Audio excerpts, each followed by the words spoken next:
Sir ఇప్పుడు housing loan పైన ఉమెన్‌కి స్టాంప్ డ్యూటీ తగ్గింది అని నేను విన్నాను సార్. అది ఎంత మేరకు తగ్గింది?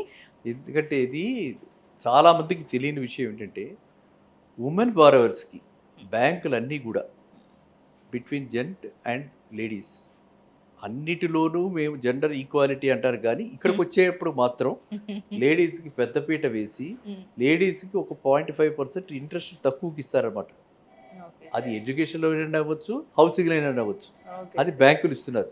Okay sir. సరే బ్యాంకులే ఇలాగ చూపిస్తున్నాయి, డిస్క్రిమినేట్ చేస్తున్నాయి అని అనుకుంటే, కొత్తగా రేవంత్ రెడ్డి గారు హ్మ్. మన చీఫ్ మినిస్టర్ కదా! ఇప్పుడు కొత్తగా అవును సార్. రేవంత్ రెడ్డి గారు ఇప్పుడు కొత్త ఏమిటి ఇప్పుడు 1 ఇయర్ పైన 1 అయిపోయింది. ఇయర్ పైన అయిపోయింది సార్. ఓకే. ఆయన ఈ ఆలోచన వచ్చింది దానికి కూడా. Okay sir. ఏమిటది స్టాంప్ డ్యూటీ ఏదైతే ఉందో హ్మ్. 7.5% అందరికి. హ్మ్. అక్కడ తేడా లేదు ఇప్పుడు. ఓకే. జెండర్ తేడా లేకుండా ఉంది. Okay so, sir. అక్కడ ఈ రంగంలో ఫైనాన్షియల్ ఇండిపెండెన్స్ ప్రతి వాళ్ళు ఇప్పుడు ఫైనాన్షియల్ ఇండిపెండెన్స్ అవును సార్. వుమెన్‌కి కూడా తన సొంతంగా తన యొక్క ఫైనాన్సెస్‌ని ప్లాన్ చేసుకోవటం. తను ఏదో ఒక విధంగా తన సొంత కాళ్ళ మీద తను నిలబడటం. హ్మ్. అందరికీ అవును. అది చాలా ఇప్పుడు వైరల్ అయిపోయింది అనొచ్చు. అవును. లేకపోతే మీ అందరి అభిరుచి అలా తయారైంది అనొచ్చు. అవును సార్. కదా! అంటే ఎవ్వరిని మీరు అడగకూడదు. పేరెంట్‌ని అడగకూడదు. హస్బెండ్‌ని అడగకూడదు. హమ్ కిసీ సే కమ్ నహీ. అవునా? ఓకే. Right sir. అందువల్ల మీరు ఆ విధమైనటువంటి ట్రెండ్ చూసి ఆయన గూడా హ్మ్. 7.5%ని అట్‌లీస్ట్ హ్మ్. 6.5 యాహ్!